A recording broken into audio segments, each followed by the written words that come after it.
Selamat pagi saudara-saudari yang dikasihi Kristus.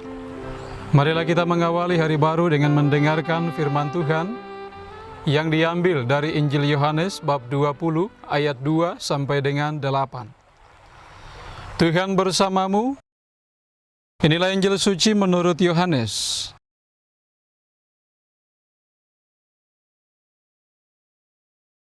Pada hari Minggu Paskah, setelah mendapati makam Yesus kosong, Maria Magdalena berlari-lari mendapatkan Simon Petrus dan murid yang lain yang dikasihi Yesus.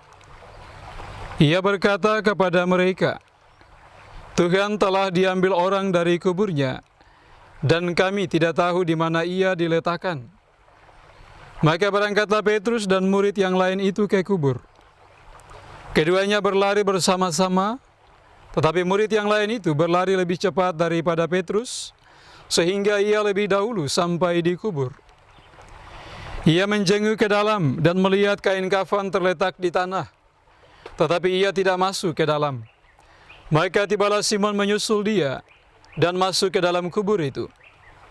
Ia melihat kain kafan terletak di tanah, sedang kain peluh yang tadinya ada di kepala Yesus tidak terletak dekat kain kafan itu, tetapi agak di samping di tempat yang lain dan sudah tergulung.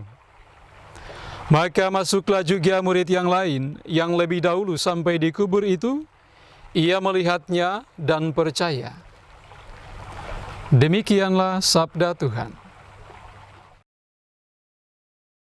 Saudara-saudari yang dikasihi Kristus, tema yang akan kita renungkan pada hari ini, cinta menguatkan iman.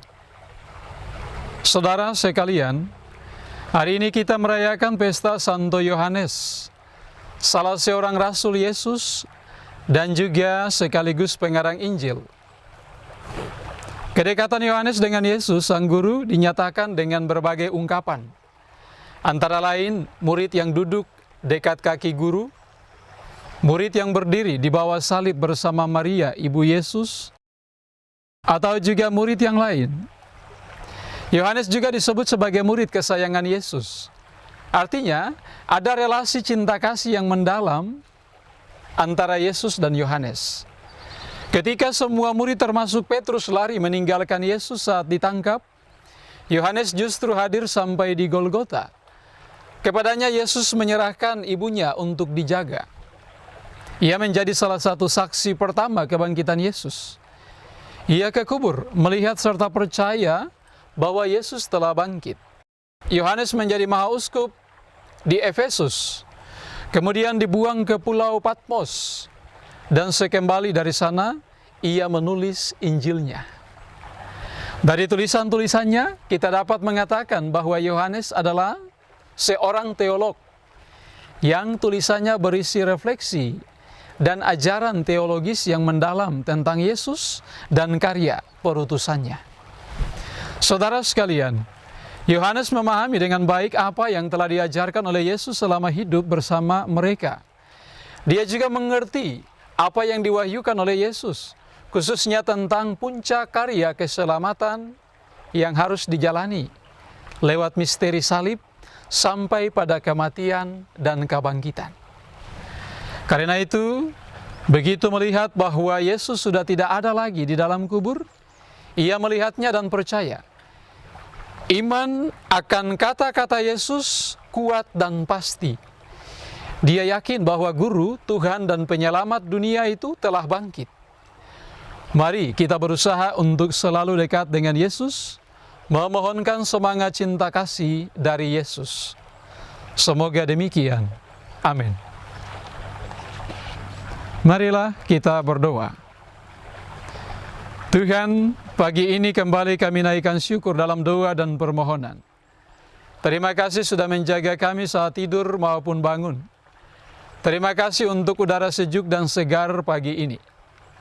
Tuhan, kami hendak beraktivitas. Kami mohon tuntunan dan pemeliharaan-Mu.